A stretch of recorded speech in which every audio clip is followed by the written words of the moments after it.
If you've got this part of the video, you've got the live unedited edition, Cyber Frontiers, December 19th, a couple days before Christmas 2018.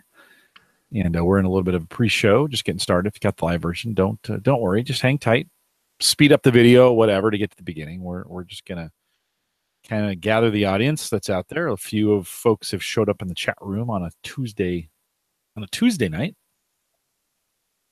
So we'll welcome. I see Ken and Gary's out there. Gary, I appreciate you not trying to be stealth tonight. He always does that. He always gets that stealth handle out there. So Gary, good to see you out there. We'll get started here in just a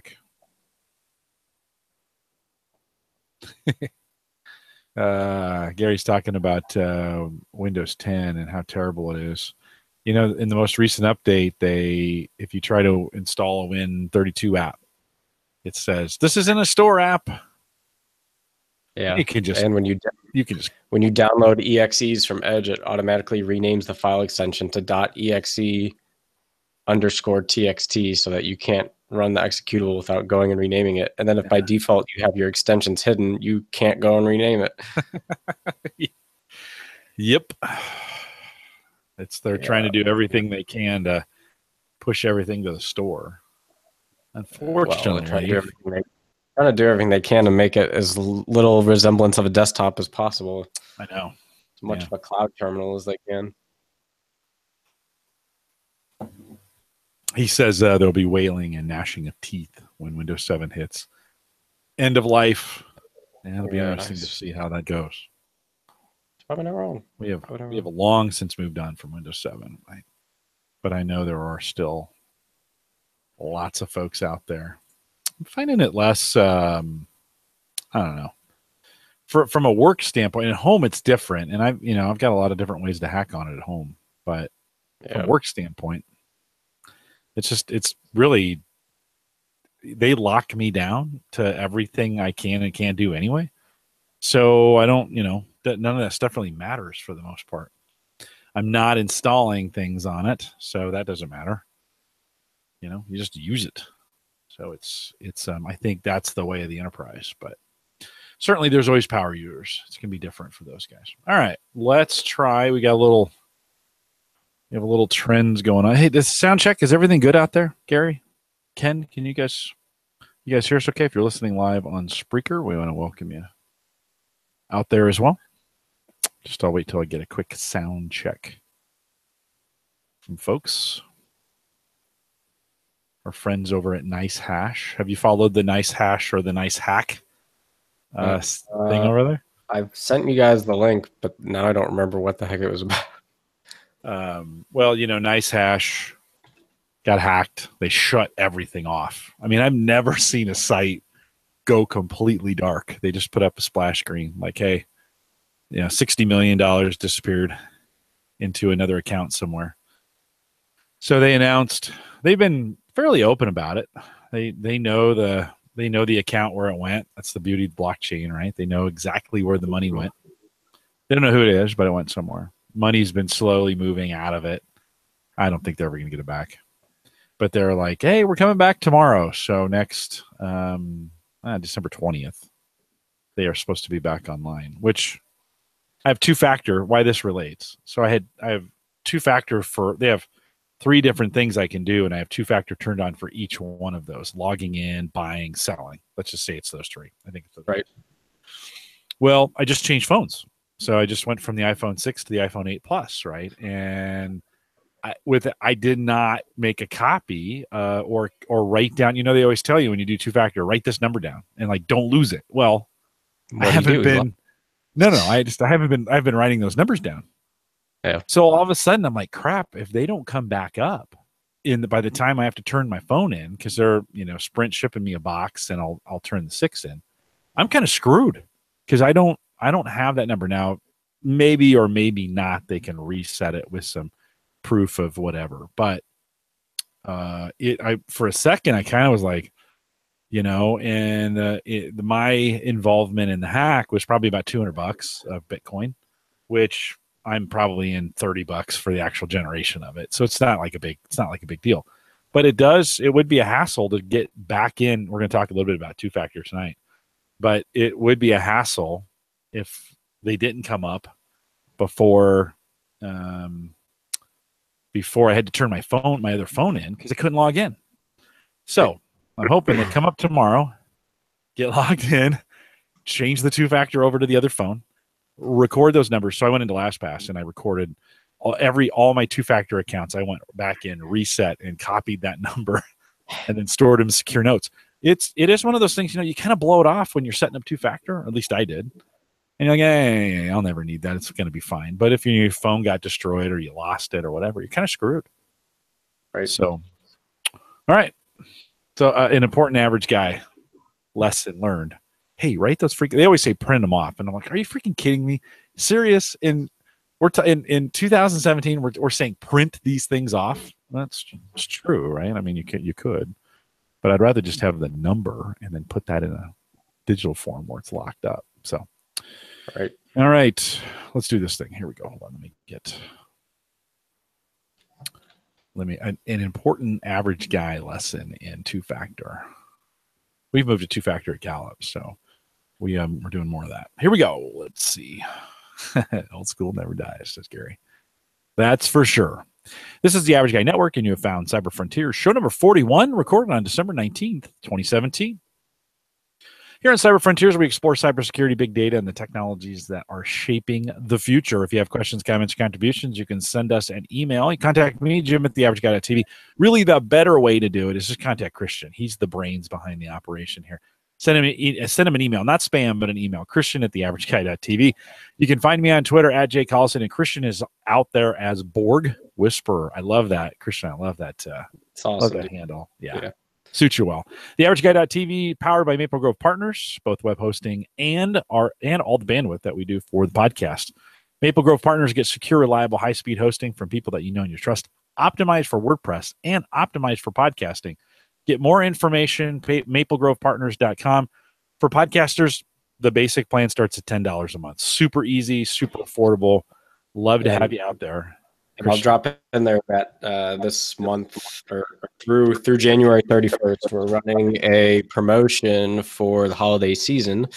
If you enter the promo code JINGLE when you order a web and email bundle, which is you get a hosting account with built-in email, you'll get 10% off your order. So that's running today through the holiday season and through the month of January. So nice. Jingle, how do you spell that? Jingle, like jingle bells. JINGLE. ELE, just like it sounds. And that's on our standard hosting and email package as a bundle. So that'll get you pretty well set up and some holiday cheer to go along with it. All right, sounds good. Jingle get you in, and of course that's what we use here at theaverageguy.tv. It really handles both Home Gadget Geeks and Cyber Frontiers. Love to have you head out there and give it a shot. And of course, Christian, if you have questions, head out to maplegrovepartners.com. Christian, we are at the end of 2017. It's hard to believe we have made it. I think we've probably gotten 3 or 4 Cyber Frontiers in. It's always a good opportunity at the end of the year to kind of look ahead a little bit as we think about some predictions of some things coming ahead in the world of cybersecurity. We've had a lot of past trends, and just it's been a hackathon year, literally. Yep. I mean, things have just been hacked on hard. But we're going to spend a little time looking back, but mostly looking forward. Where do you want to start? Hey, we've gotten a whole 7 chosen for 2017. Oh, really? Let's be clear. Most of them before the first half of the year. Yeah. It's just, it's all fair. By the time we get out this one, it'll be 8. So we'll have to ramp up our expectations here for 2018. I think it's good. I think quality over quantity. Yeah, that's the theory. So I figured we'd really, technically Cyber Frontiers is both cybersecurity and data science. And I think both of those are going to be pretty well reflected in the trends of what's coming up in 2018. There's a lot of interesting news headlines that have happened over the last month that I think may influence some of the trending that's come out here. So, we've had net neutrality be repealed. What types of implications is that going to have last minute? Where are we going to go from there? It's kind of the traditional things that folks know that I love to do, like what are the dumbest passwords of the year. The list got even more amazing this year, believe it or not. It got more amazing. So I just thought I'd kind of cherry pick some topics that reflect things we've talked on the show this year and talk about the trends associated with them, and let the cards fall where they may. So sound like a plan to you? Yeah, let's do it. Where do you want to start? So let's just start with the, kind of top trends that I saw across the internet for cybersecurity predictions. It's kind of funny. I don't really know what that means yet. One of the big ones that I saw out there was that the decline of password authentication would only continue to rapidly increase. This is really an interesting concept to me, only because we've been talking about this trend happening for quite a while. And in my opinion, we're obviously still not there. But I guess the question is, from 2016 predicting on 2017 to now, has that trend accelerated or stayed about the same? I would argue that in terms of the market, what the market is doing, the market has definitely accelerated in terms of the price point at which we can start to offer these services. And so, go and look at your common forms of two-factor authentication that you see in businesses or otherwise. You can now get the 2F implementation of YubiKey for as low as $18 a chip, right? So that's substantially a lower price point of probably what we would have saw for the equivalent technology offering a year ago. That definitely, at the end of the day, price is going to be one of the biggest indicators of how fast consumers continue to adopt the technology. And one of my major concerns with this has always been, we're still not at a place where companies or online sites or wherever can mandate two-factor authentication when it involves like your consumer stuff. So it might be really nice to have two-factor authentication on your bank, but they might not be able to force it. It might be really nice to have two-factor authentication on your Google account, but they're not going to make you set it up. So I get to this interesting question in terms of the trend in the next couple of years, not just 2018, which is, are there going to be any companies that choose to take a leap on mandating multi-factor authentication on their services, and something that's traditionally not seen as a business or enterprise only offering, right? So I think about the Facebooks and the Googles and et cetera, and I kind of have two criteria that I think is important to consider when we talk about mandating the use of multi-factor authentication. I think it should come at a very low burden to the consumer. And I think we've seen that the usability and the existing adoption rates have made it easy to do that, in the sense that, now Google kind of almost immediately after creating a new account will basically tell you, hey, you don't have your two-factor enabled. Here are the easy steps that you can do to enroll. My second requirement, however, I think is a bit harder to meet, and that is a consumer should not be financially burdened in a significant way to utilize multi-factor on a service that's otherwise offered for free. So when you look at something like a Google or a Facebook, how can you guarantee that a service is offered quote unquote for free and yet mandate multi-factor? And I think people say, well, obviously, if you support multi-factor and you have your cell phone, then easy, you have a free way of doing it. And it's like, okay, then what happens when the person doesn't own a cell phone? And so I think people go, oh, well, that's not the average guy. Well, it's a pretty big population of the types of folks who are on these platforms.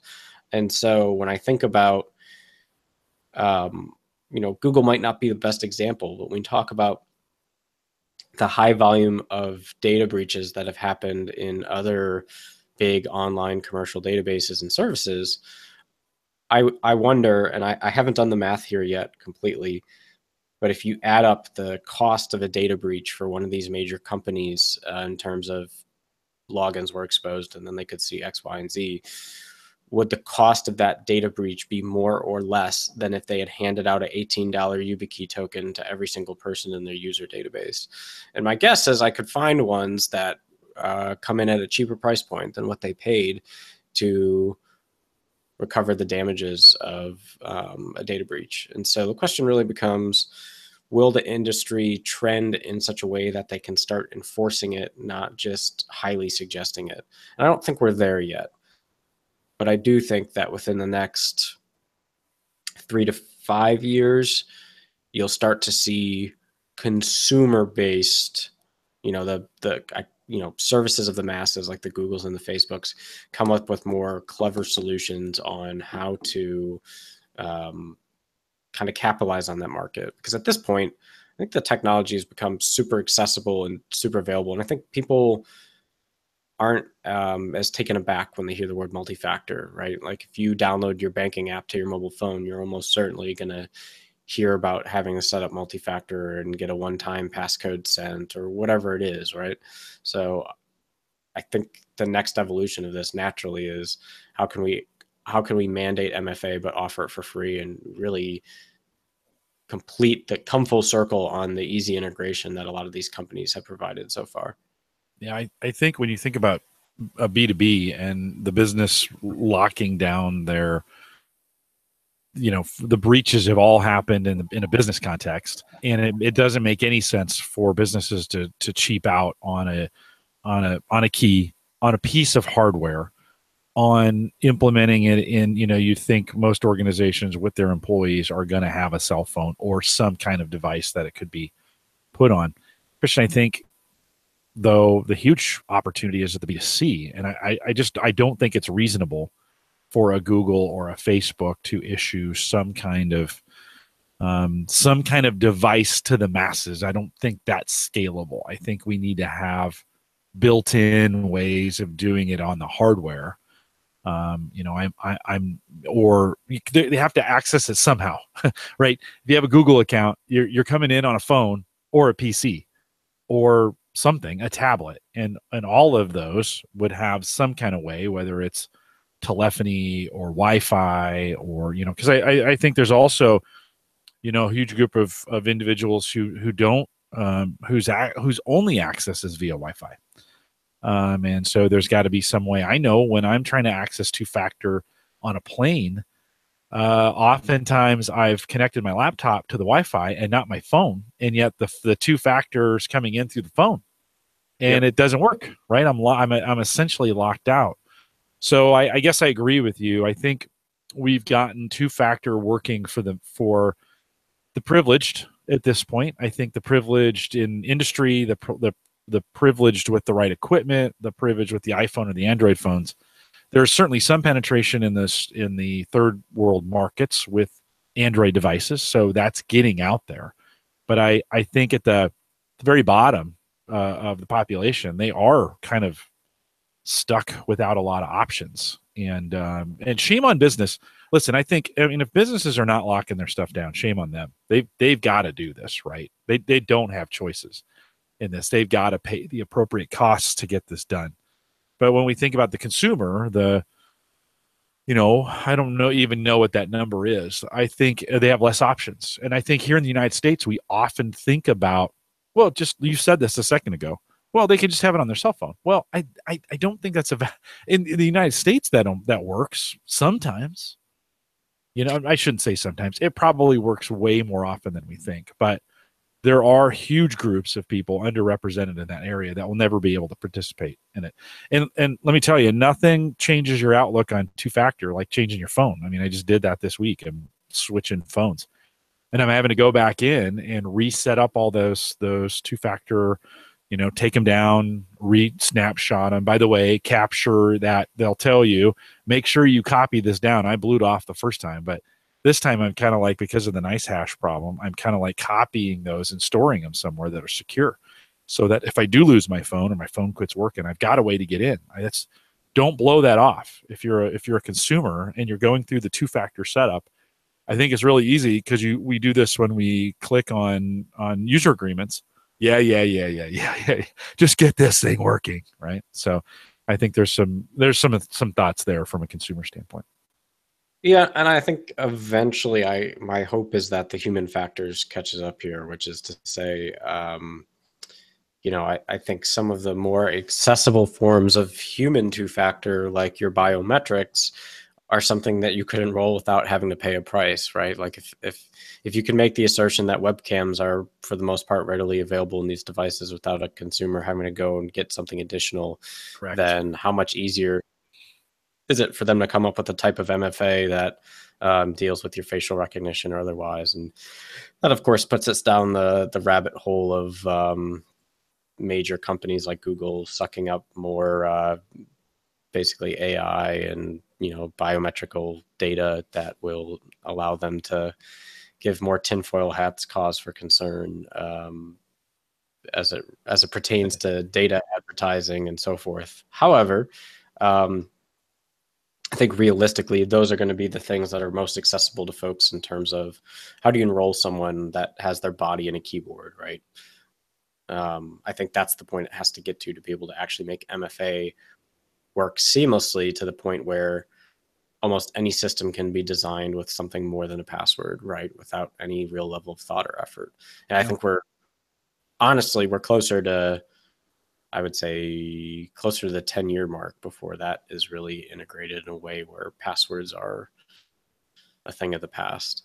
I think that's definitely a longer term thing. Passwords, unfortunately, I think are just going to have a unruly hold over the technology for longer than people want to admit.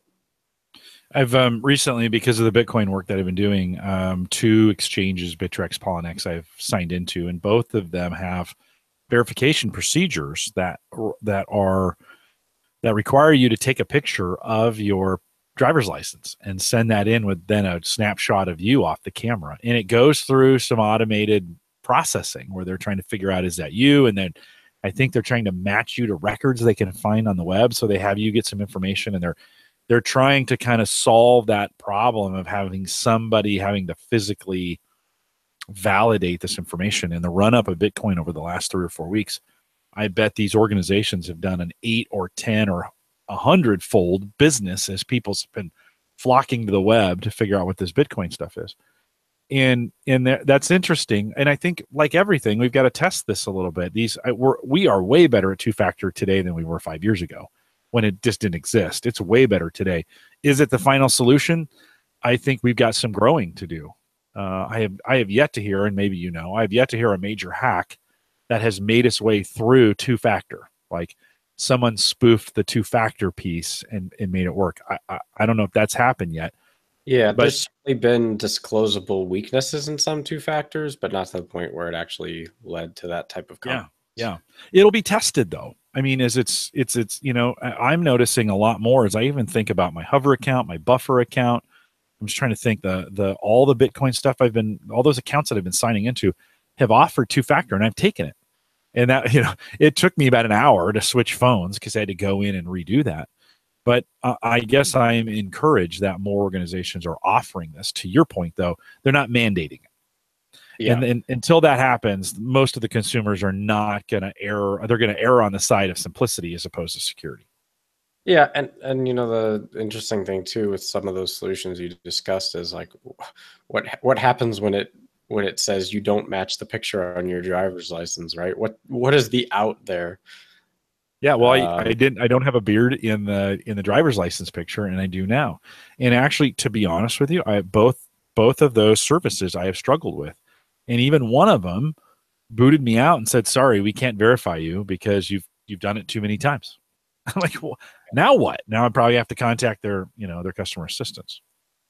Well, and the other thing too is like if you think about some pictures on driver's license can be as old as like 10 years old, right? So yeah, how much facial features change that the algorithm detects between an old license and what you look like today, right? So yeah, and my kids today with facial recognition, my kids end up showing up as me sometimes. Because the facial recognition is so similar. I've seen that happen before too. Microsoft and Google both have mistaken my son Tim for me. Now, probably not now, but they would in those cases. So Christian, I think we've got a lot of testing to do in this area, and I think it's going to take, I don't know what it's going to take. I was going to say, I think it's going to take a major breach, but how many breaches have we had, and how bad has it's been, and yet we're still going to struggle with it. So I agree with you. I like where we're heading with two-factor, and I think it makes more sense. We as an organization at Gallup have moved this year, before the end of the year, everybody's two-factor now. And so that's happening in the enterprise, and we're not the only ones. There's lots doing it, but so I think we're headed in the right direction, but we got a lot of work to do. Yeah, no, I agree, and I think this is something that, again, as the economics of it continue to get more affordable, it's going to keep moving in the right direction. Second major one that I observed is that folks think that IoT compromises will get worse. And I laugh because I feel like this is something we end up talking about almost every single show in 2017. So either we're not crazy or they're not crazy, which means no one's crazy. So I think this is a valid assessment that's being made. I laughed because I got pointed to an article on who's actually behind the Mirai botnet, and it's an article done on Wired about how these college kids in their dorm room basically built the Mirai botnet, and not for the grandiose motives that people would typically think, like state-sponsored terrorism or they want to drain someone's bank.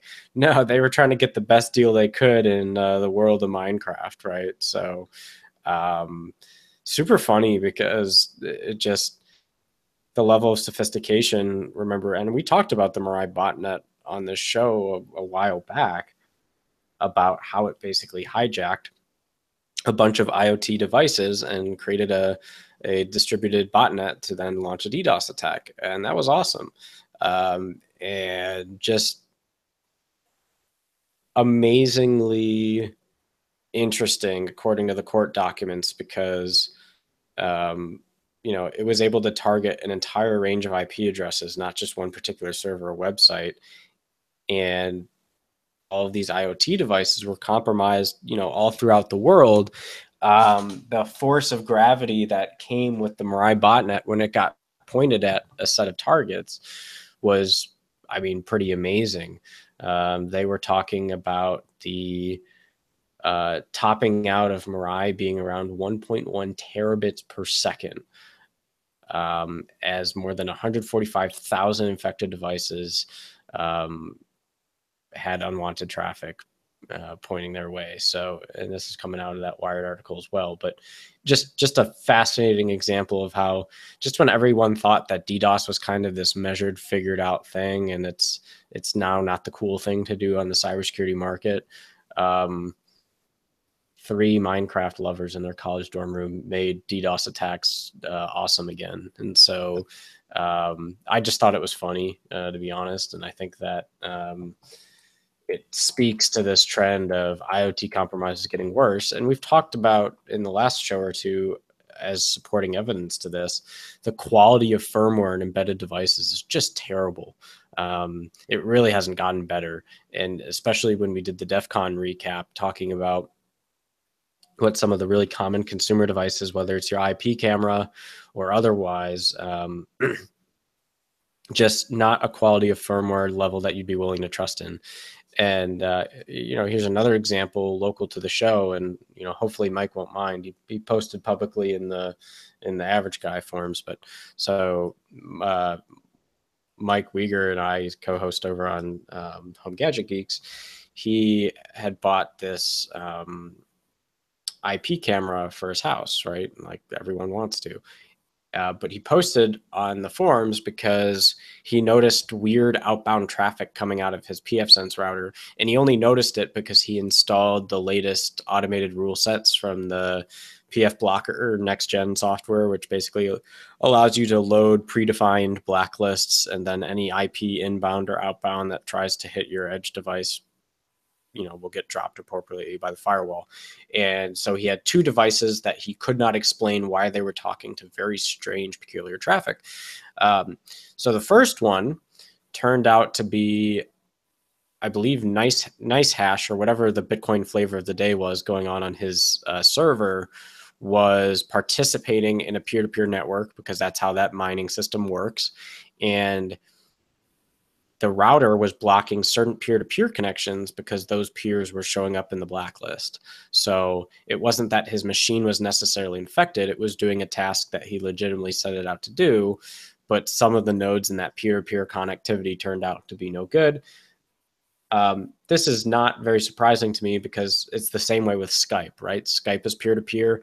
If you end up randomly having your Skype client participate in the peer-to-peer network with a known blacklist IP, you'll even sometimes see things like Malwarebytes Pro step in and say, hey, we blocked this IP. And like, it's not because you're infected, it's because of something in the peer-to-peer that you're talking to. Second one, however, was totally awesome, and what speaks to this point, which is we found a device that was talking to a very specific UDP port for reasons unknown to us. And when I asked Mike, hey, what's over at this IP address in your local LAN, he said, oh, that's my IP camera. So I laughed, because when I looked up the IP address that local private device was trying to talk to, it was talking back to the device manufacturer in China. And so it's like, why does your personal IP camera need to be regularly making flow talks out to China? And so, humorously, the easy answer is to block that traffic. But, Mike was like, oh, I clearly took price point over security in this case. I'm like, yeah, you probably did. Yep. But just amazing, right? Because even if the firmware isn't necessarily flawed or exploitable, it doesn't mean that the company that is vending it to you has the best of intentions in how they're collecting and using your data. Like, to this day, I have no idea why it was making UDP port communications back home to the originating server. Honestly, the only remotely legitimate case I can think of for something like that is to check in for firmware updates, but it's super dicey when you're checking for firmware updates over UDP. I'm sorry. There's really no two ways about that. So, point of record here too is that, like, when I talk about trends in technology, price is always going to be one of the most obvious indicators for how markets will trend in the short term. And how markets will trend determines in many respects how the technology trends for short-term consumer gain.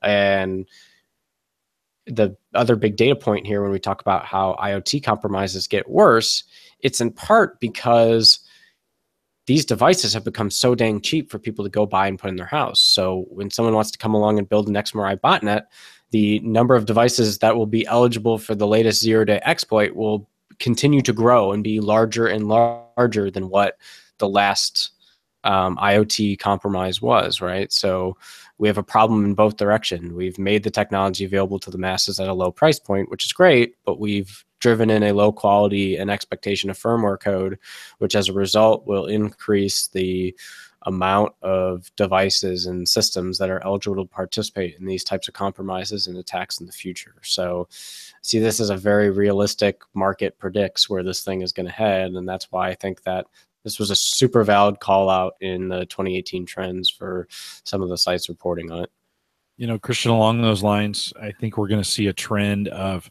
because of the rise of both Bitcoin and all the altcoins around it, is now way more profitable to be in that space, taking advantage of other people's processors. And so much like you could take some of these devices and turn them into a botnet and DDoS machines, many of these, and you kind of look at securing the blockchain with a mobile processor, and you kind of go, well, I mean, they're slow and they don't do really well, and from a mining standpoint, they're not worth very much. But if you get 145,000 of them doing that exercise, all of a sudden that starts adding up just from a dollars and cents standpoint. 3 years ago, none of that made any sense financially. Today, it actually does. Right. And so I think we're going to see a continued use. DDoS is great, and you can do, there's lots of things they can do with this, but I know it's probably happening already, and I think we're going to hear more high profile, and I think the smart ones are the ones who don't consume 100% of the resources to do this. They just sneak it in. It consumes 5 or 10%. And if they can get hundreds of thousands of this, and malicious, probably not, in the sense that they're not going to, they're probably not going to take anything from me. Why would they want that thing to live there quietly while it mines, right? I mean, this is one of those very first things, I think, where getting use of CPU power or GPU power can actually be very, very profitable now. Yeah. So I think we're going to see a lot more of that, those takeovers, and you're going to hear about, a botnet network of hundreds of thousands, and they're running 5% on somebody's CPU in the background while they crank out these algorithms. Yeah, and I mean, you bring us into a great segue too, which is about what is the trending of the cryptocurrency markets in 2018, and this has actually been one of the hardest areas for me to comment on because I think it's one of the most volatile. So I think predictions made in here, it's somewhat hedging my bets in the sense that this thing has surprised me before. So I'm much more cautious about where I think it's actually going to be in the short term. But again, if we were to apply the financial market speaks to the technology trend, what we saw with Bitcoin going up to $17,000, or I'm sorry, $17,000 per Bitcoin. It's peaked at 19, but it's really running 16 to 17 right now. Yeah. So, I mean, if we talk about, when I was in sophomore year of college, that was $300 a Bitcoin. Yeah. I'm super kicking myself that I didn't jump on that bandwagon, right? It's very reminiscent of the, if only I'd bought Microsoft stocks when Microsoft first became a company, right? It's like the classic statement, right? Yeah. Pick your company of choice, but the people who got into mining early when people were very skeptical of it, that it wasn't going to become a legitimized technology, B, you would never find a way to properly and legally have it as taxable income with the IRS, all these legal things around it that I think have really shaked out because people have folded to this is the direction the technology is going in. Like the fact that you can now properly file taxes for your Bitcoin. Like there's a lot of legal framework that has moved in around Bitcoin now that people are accepting of it. So at least from a legal standpoint, a lot of maturity happened that kind of framed the landscape. And I think my biggest surprise was seeing how fast that legal landscape got filled in as a void. Now you go in the DC area and you can find dozens of cryptocurrency legal experts, and it's bizarre, right? We've created a really niche market around that, and it's something I think will get bigger. The financial boom of it, though, tells me that it has a high risk of being a fad still, and this is just because overnight something that already is a virtual currency, meaning that like with any currency, it's the value that you place on it. It's a figment of your imagination solely. The fact that our figment of our imaginations rushed from, a couple thousand to almost 20,000 at its peak in 6 months, maybe. Mm-hmm. That's in the world of bizarro for me. And I'm not really sure what it means. Like what on earth does that type of hyperinflation mean? What does that growth of the currency mean? So this is the type of supporting evidence, and the traditional way I would analyze it screams to me, warning light, this looks like a fad. The things I have to counterbalance that with is that a ton of alternative currency coins have been popping up left and right, which either reconfirms to me that it's a fad or reconfirms that people are doubling down and now trying to compete in a free market enterprise. And competition can be one of the strongest signs that's not a fad, because if it's a fad, there's usually one or two big players in a business that fizzle out after several years. Now we're just seeing dozens and dozens of alternative coins, which supports the argument that this is not a fad. Now, maybe the market has a severe correction in Bitcoin in the years to come. And that's the faddish piece I think could be a reality, is that someone wakes up and realizes, holy cow, why did I place all this non-existent value, and the market might course correct. But the course correction that happens is going to be very different, I think, from whether or not the technology continues to expand, which I think we're coming to a point of no return. my data point two for the quote unquote point of no return is just this week it was announced that the central banks are going to start holding cryptocurrency in their bank reserves. Like, this is the first time a central bank has ever taken this on, right? So now banks and the SEC, like, you're seeing the big financial players and the big banks and kind of the old guard really bend their will to this technology, which to me says, we're passing the point of no return, right?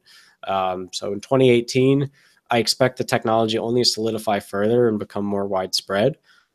I do think there's a high volatility chance that there is a major course correction in the worth that people are placing on this currency and what it means in relation to international currencies, which to me then will raise the question, will people still see the value in this technology if there isn't a profit motive like there has been especially in the last year, but with mining in general and these other things, right? Like, it's very easy for our opinions to become biased because as tech enthusiasts, like, we're obsessed with things like mining and making profit off of our basement GPU servers and saying, look at the $100 I made this month running my GPUs, which incidentally might cover your heating bill because you probably don't need to turn the heat on in your house after you're running that. I don't know. No, it's true. It can. Yeah. So, maybe you found your interesting own ways to justify it to yourself as a fun project, which is humorous because I think people have found interesting ways to justify why it's worth something that is virtual.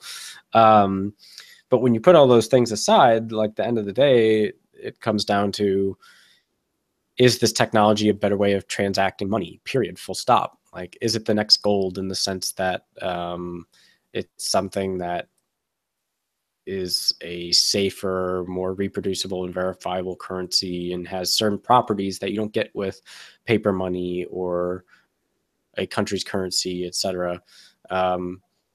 So that moves into a whole sphere of confusion for me. And I think we're years off from solving some of these things, especially when it comes to how does Bitcoin look any different than an international currency or just a unidentified currency, right? Because this is the first time in our world where we've had financial currencies that don't really have any relation to a country of origin. So that's something that I think people are going to have to come to grips here pretty shortly on. Yeah. And, so in the post show of 336, Uyghur and I have this very long and actually pretty heated conversation about the future of this. And you've said a lot of things that we talked about there. And you use the word hyperinflation as well. Bitcoin's a currency. The definition of what's happening to it right now is hyperinflation. And the United States government has opted to choose it like property, like a stock or a house or whatever. So you'll be taxed if you hold it, sell it, generate it. You'll be taxed like that, like it's a property. But what's interesting to me, Christian, is when we think of currency, most everybody in the United States thinks of the dollar or whatever, the euro. Think about it, whatever country you're in. And that is not the Federal Reserve System is not a system that can change like a piece of software. In cryptocurrency, at the end of the day, it's a piece of software. And we are watching these altcoins fork quickly. Like, oh, we made a mistake. We're going to hard fork. And, at this block, it's going to change. We've seen some alt currencies actually change their symbol. We've watched a hard fork that actually broke the software. So you imagine if Bitcoin, all of a sudden, the difficulty level to mine Bitcoin plummeted, what that would mean to its financially, right? That happened in an altcoin. And what we see in the rise of Bitcoin Gold or Bitcoin Cash is an opportunity because people have a difference of opinion of the way these software, these OS, this money, this value OS runs. And they have an argument, so they fork, right? It's so different than a monetary system is the way it is today. Maybe 200 or 300 years ago, it was different when the systems weren't as big, but you would never see the Federal Reserve move in those kinds of directions as quickly. Shit, they can't even decide on how they're going to raise or lower interest rates. It takes them 6 months to figure that stuff out, much less, hey, let's have a hard fork on U.S. currency. I mean, we just would not do that. So it's super interesting, like you're saying, that I've equated it to, we're in the Windows 95 era of cryptocurrency. Like it's there, it's kind of sexy. Lots of people are using it, but it's buggy, doesn't really work. It blue screens all the time. It has terrible security holes in it. I mean, there's a lot of similarities between those two scenarios when we think about everybody's using it, or a lot of people are starting to use it. People are getting excited about it. I think about all the excitement we had around Windows 95 in those days. But it's really a terrible piece of software that took a decade or two of pounding on it to make it better, right? Some would say it's still not any better. But I think because Bitcoin, or because the blockchain is a piece of software, it's going to take a lot of trial and error. And I think Bitcoin will go the way of Facebook. I mean, of MySpace at some point. It's got some inherent flaws into it that doesn't make it a great monetary system if that's what we're going to go to. There are some new altcoins that might. So I think I agree with you. Yeah, and the other thing you brought up, which is a great point, is that now we're dealing with currency as software, which is kind of scary, because when in fact someone does flub up and mess up the next code release of whatever the currency coin of choosing is, does that destabilize international financial markets in a way that we've never seen that type of blast radius before? Yeah. Like that's the real risk we inherit with these systems, right? It's very different than having a single bank compromised or a single exchange. Now we're talking about the entire currency mechanism. Yeah, it's CAS, right? It's currency as a service in a lot in a lot of ways. And what happens when someone quietly finds the next 0 day in a currency that they can be quietly siphoning off tens of, pick your price point and the quantity of billions of dollars they're going to quietly silo off and see if no one notices, because it's all happening in this kind of stream of conscious thought, as I like to say. Yeah. Well, and the NiceHash hack wasn't a hack on the blockchain. It was a hack on one of the engineers' personal, they came in through a backdoor on his VPN, which should have been secure, and it wasn't. And they came in and was able to exploit the system. It was a human error that caused a $60 million outflow of wallets, and you kind of go, wow, okay, that's not a blockchain problem. That now becomes a human problem. The problem with automated vehicles is not the cars themselves. It's the humans that have to drive around them that are going to cause most of the problems. So we all of a sudden now I see why the machines kill us off first. Yeah. It's the humans, right? We are the weakest link in the security. Yeah. No, that's pretty awesome. It just blows my mind where we're going with that. But Ken makes a note in the chat room real quick. He says, but isn't it all traceable? Yeah, it's all traceable, except in a lot of these currencies, it's anonymous. You don't know who, you know where. Yep. In the case of NiceHash, they knew the exact address where it was going to, but it's not. And there's some debate on that, on whether it's really as anonymous as they think it is. I think you and I have a common friend who lives in the Washington, D.C. area, who would say there are ways in Bitcoin to trace this thing back and find that person. So even that's debatable. And the thing too is like traceable doesn't necessarily mean reversible. Like, can you reverse the damage done? It seems very much like a forward engine, not a reverse engine, right? Yeah. Like it's diffing what changes are happening on the ledger along the way, right? There's no undo button. How could you have any trust if you could back it out? Like if you could just say, oh yeah, that was wrong, we can back it out. Just that action becomes and some of the value of these currencies it's not traceable, or it's not apparently, in theory, you're not supposed to be able to know who's spending this type deal. So there's some value in that, right? And they won't open the door. There's no door to open. It doesn't exist. It doesn't have a back door from that standpoint, allegedly. Yeah. I mean, it's interesting too that refunds are as limited as the people willing to make the exchange on the ledger, right? So good luck getting a refund from a thief, right? But it's funny too to see the other types of security damage that has just come up from Bitcoin in general. One of the predictions that I laughed at for 2018 was that Android is going to get massively better in lots of areas, including battery life and other things. But one of the areas they said they would improve Android in is that the amount of malware would go down for Android because of Google's recent release of Play Protect, which is basically them getting better at vetting software that actually is going on the Play Store. And I laugh at this because at the same time this prediction is coming out, we have yet another article right at the end of 2017 about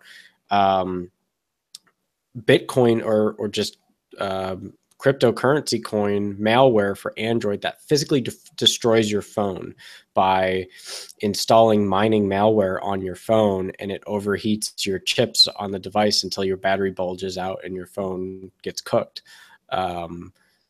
So the guy makes a little cash. He breaks your phone in the like it's just a very destructive, senseless, and confusing source of malware. Because really, how much Bitcoin are you mining off of someone's mobile phone, even as an aggregate of thousands of devices? I can't really imagine it's much. But this is the charade insanity that's come out of this technology. It could be, Christian. It could literally be thousands of dollars, maybe across these devices that. For a hacker, when you compare though the GPU capability of a phone to the, think about right on. I get you. How hard it is to get $100 a month out of 3 GPUs running in your basement, right?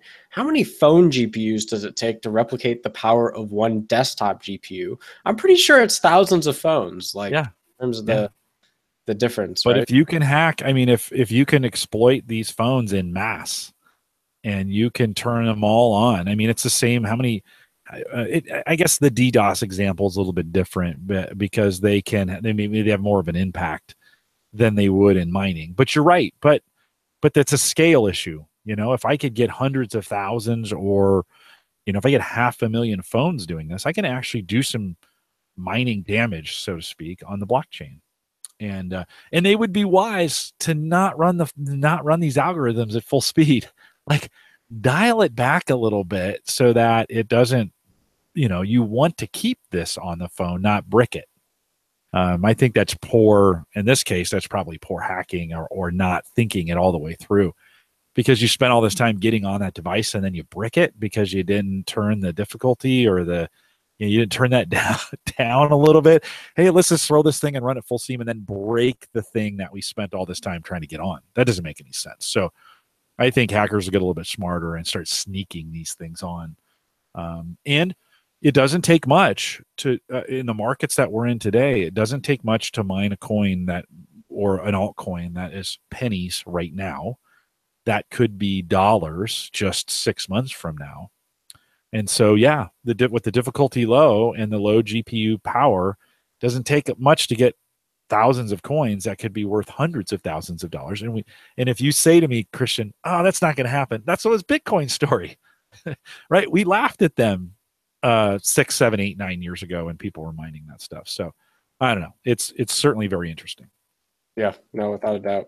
So, all right, enough about Bitcoin. I give up. We're going back to the cheese here to wrap up the show. I promised the worst passwords of 2017 because I can't. This is awesome. This is my favorite part.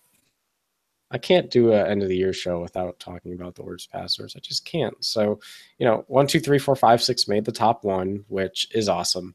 It continues to be one of the number 1 passwords we see on honeypots too. So that's cool. Believe it or not, more popular than the number 2, which is password. Your password is password. QWERTY still hits the number 4. Okay, so, you have all the different variations of numbers in order. So 1, 2, 3, 4, 5, 6. For some reason, people think 6 digits is safe. No, it's really just the minimum password. Character length is usually 6 digits. So that's how that becomes the number 1. But some people feel more secure when they add a 7, a 7-8, or a 7-8-9 to the end. So those all make it in various forms in the top 10. Football made it in the top 10. Fascinating. I love you. Like, I get really warm and fuzzy when I realize that makes the top 10. My favorite addition to the list this year was that Star Wars was the 16th most popular used password of 2017. So the Force clearly awakened in all the electronic devices in our world, because it is now in the top 20 most commonly used passwords by brute force. totally spectacular. Also making it on the list this year was a fascinating choice of Trust No One, TRUSTNO with the number 1 at the end. Inspirational, truly. And maybe the most passive of them all was the password of whatever. If I thought my logins were as important as whatever, I don't know how I'd live with myself. So that's kind of scary. But what about freedom? Freedom is up there, 22. Yeah. I guess they're trying to liberate their accounts to as many people as possible. But you know, some of the old ones have stayed. The 1, 2, 3, 4, 5, 6 and the QWERTY permutations don't surprise me. Those have dominated the list for years. But I think the Star Wars one showing up is nothing short of totally awesome. Also, really not sure why human. This has got to be like a human bioscience thing, but monkey makes the top 15, coming in at number 13. And I like, out of all the animals you could pick, why do people gravitate towards the word monkey? The best guess I have is that it's our closest ancestor in the human genome, but that we feel obligated to call out the monkey in our password security. But honestly, I have no idea why that's the animal of choice here. Christian, we should say this is a list from over 5 million passwords leaked in the data breaches this year. So if they're just going out and grabbing stuff that's already public and mining through it to get this information, which is kind of brilliant in a way to get that, you know, to be able to get that data. Oh yeah, I mean, without a doubt. So this is typically how they do it in years past, with a combination of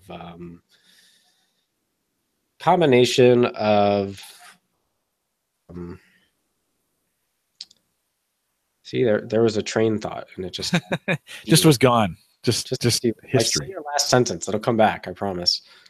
Oh, if I say, oh yeah, go ahead. It's usually a combination of the data breaches that have that public data set and honeypots, right? These firms that measure, they put out a lot of honeypots to try and supplement their data where they can't get it otherwise. So that doesn't, it's actually a pretty sample uniform data set. So it's not as spot checky as people might think at first. So Christian, before we go, machine learning and AI have been the buzzwords of 2017. I can't look for a job. I can't read an article from BuzzFeed without somebody saying AI and machine learning in this. Have we really made, I mean, as you think about 2016, 2017, and what you know of machine learning and AI, the way it's supposed to be, you know when the trendy media is saying it, they have no idea what they're talking about. Like, come on. Do you think we've made some progress in 2017 in that arena? Are we really doing AI and machine learning at this point, or are we just saying it because it sounds trendy?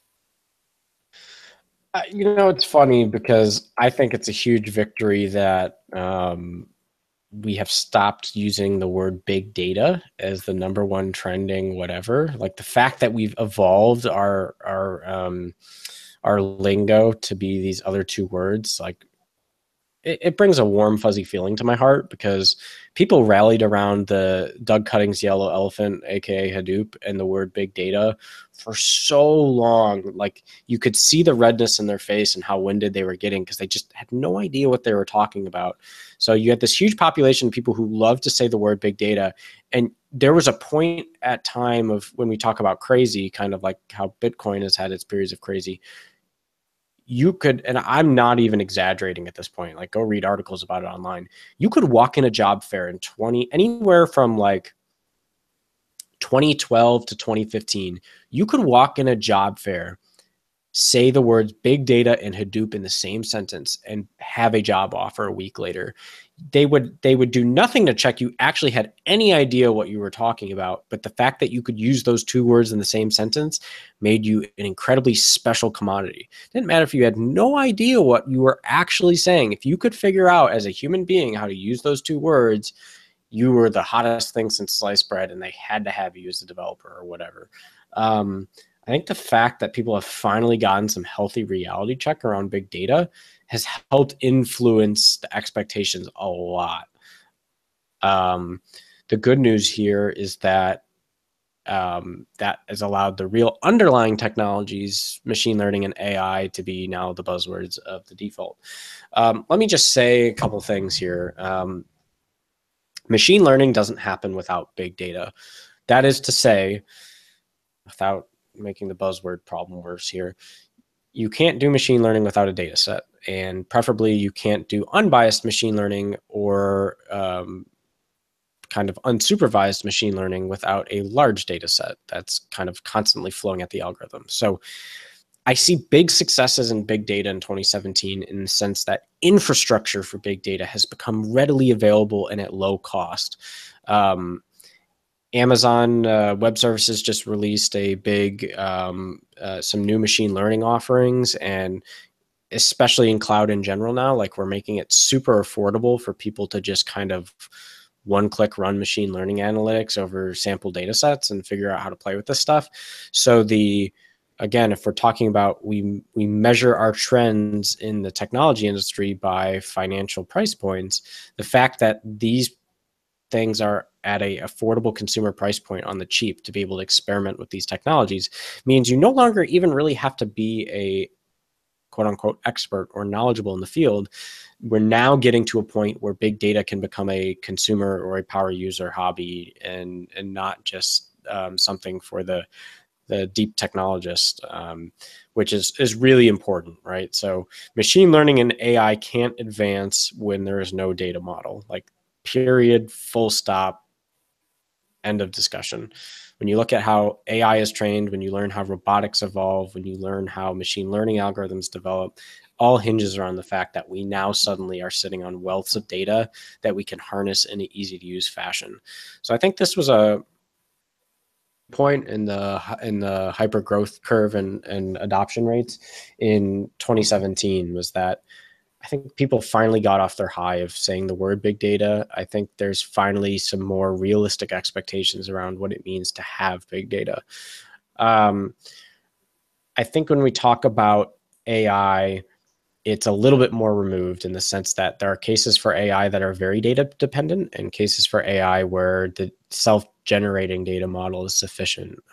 So for example, things like self-driving cars or some of the advanced robotics that come out of Google Labs, they're doing artificial intelligence in a way that doesn't require a data set prior necessarily. The data set is all the sensory input that happens real time in those devices, right? So we talk about real time data versus these large silos of data that infrastructure maintains for us so that we can gain and glean new trends and analytics. So from that perspective, AI forks a little bit, but machine learning less so.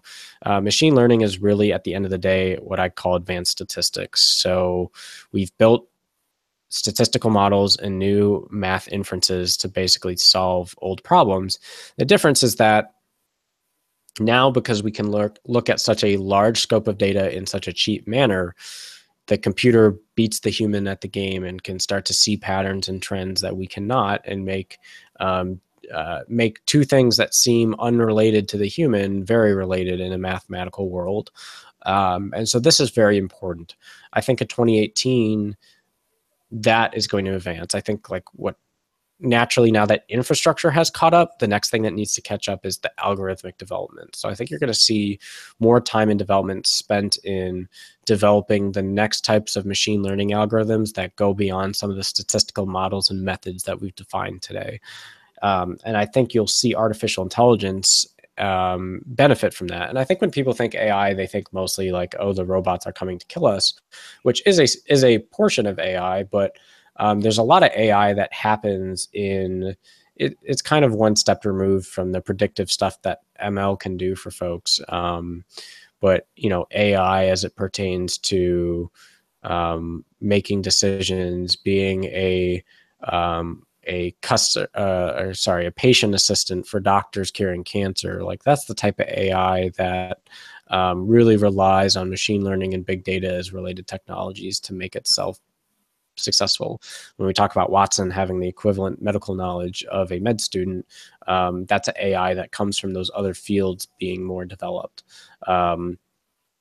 when we talk about AI and like robotics, and actual like physical moving parts and recreating neuro capabilities, modeling of the human brain, etc.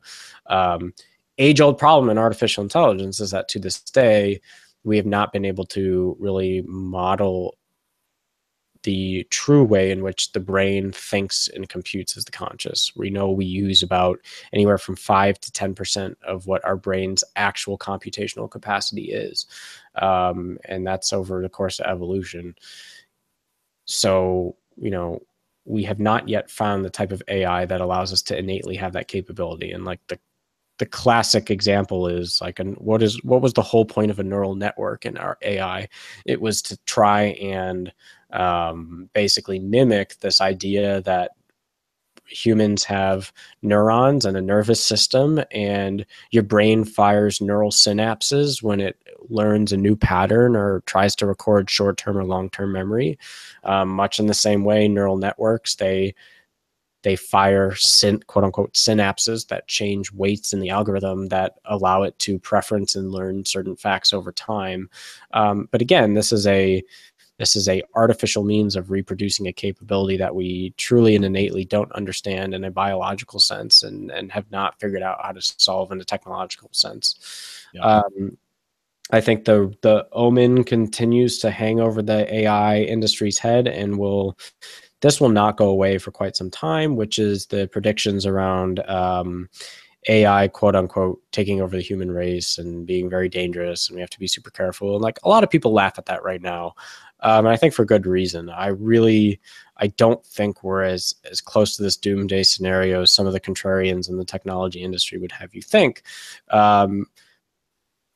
But you know, some of what Elon Musk and other folks have to say is pretty valid. Like AI has surprised us in ways that we haven't really expected. For example, we've talked about on the show in 2017 how they programmed essentially they had a learning algorithm and an AI bot, and I don't remember what the exact purpose of it was, but it basically was tasked with learning language without any prior knowledge, right? So you're throwing a bunch of just random language at it with no context of like, what is grammar, what are words, like you give it nothing, and the computer is supposed to use artificial intelligence to figure out like, what the heck is talking to me, what does it mean, et cetera, et cetera. And eventually, once it figures out what is happening, it's supposed to be able to talk to other machines using the language it's learned, much like how do children learn how to speak when they're babies, right? Like this is kind of the experiment that they were recreating with AI. And what they found was eventually the computer algorithm deviated from its intention. And instead of using I as a subject of a sentence, it started using it would put I like 9 or 10 times in the sentence, and it was changing the form and structure of language to be what it needed to be more efficient.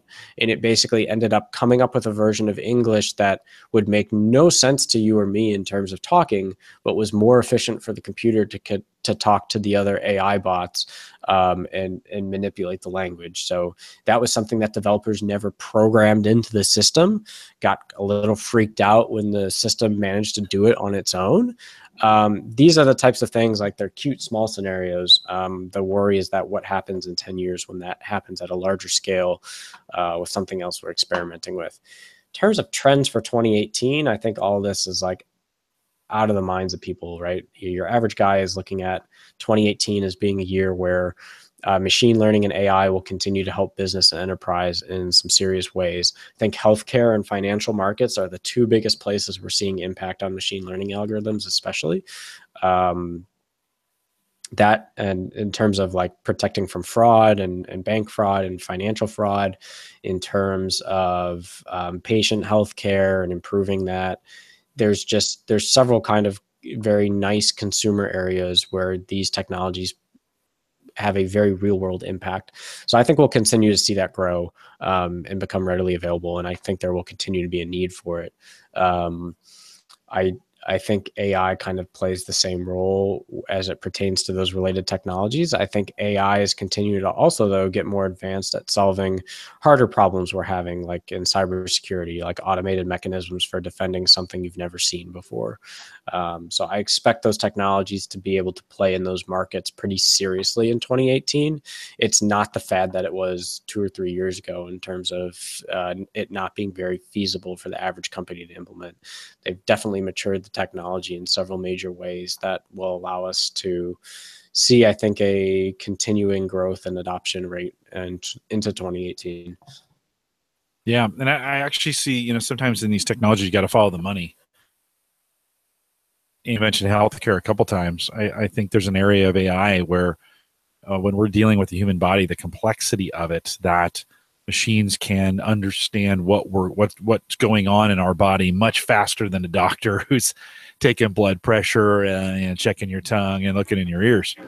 And I know it's way more complicated than that, but I think we're dealing with problems at the nanoscale, and this is a perfect area for data in AI to really plunge into and figure out, because we continue to be sicker and sicker and causing more and more problems. And so I think if we dive into an area, this is an area, Elon Musk has certainly made the in Google, what's going on. Well, we should say Alphabet now.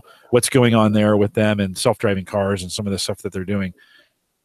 There's some real practical implications behind that, and those decision-making processes that have to happen in those environments are quick and rapid and can't be done necessarily by a person.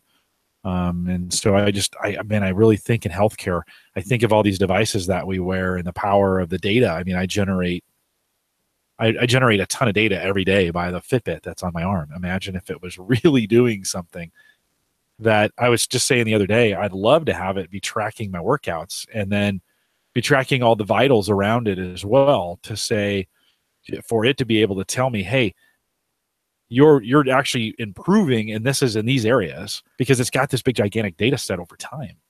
And today we get, okay, so you put in your own weight, you put in some of these things. There's not a lot of smart stuff behind that just yet, where we're able, for the average consumer, we're able to make kind of better decisions in real time, or the gamification of healthcare in real time. If I got some kind of notice saying, hey, I see you're looking at that donut, like, dude, back away from the donut. That would be, that could be the gamification of that, could be really, really helpful. So I think I think when we think about machine learning and AI, I think healthcare is a perfect space for it to really grow out in. We're going to see it in transportation for sure. Right. I mean, it is coming. Self-driving trucks are going to come before we know it. And they're going to be on a road near you. The problem will be the humans. Again, the humans are the weakest link in all of this, because we're unpredictable, because we have emotions, right? Because we're greedy and because we get angry. A machine never breaks the law. A machine doesn't have any greed. A machine never does anything in its own best interest, right? All those laws that are out there for robotics. So today, the problem is us. We do all those things, and we'll cause way more accidents than a self-driving car ever will. So, right. All right, good stuff. Anything else you want to? Cool. No, that's close it with. We good? Right. All right. I'll remind folks. We're back on track in 2018. I said that a bunch of times. About once a month is probably what we average. If we get 2, it'll be fantastic. In a month, Christian and I will get these put together. But don't forget, this is all powered by Maple Grove Partners, secure, reliable, high-speed hosting.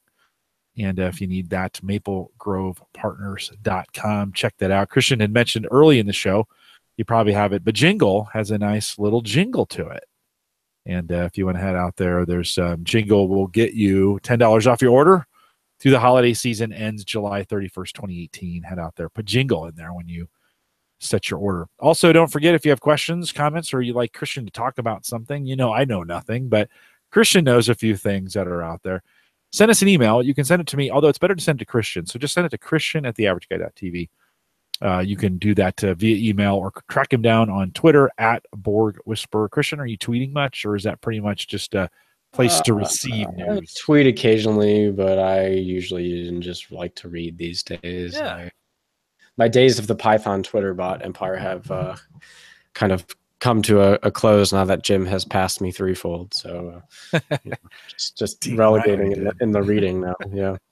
Although I backed off a little bit, it's come back as I think many of those were just bots that I passed you with. So don't feel too bad, Christian.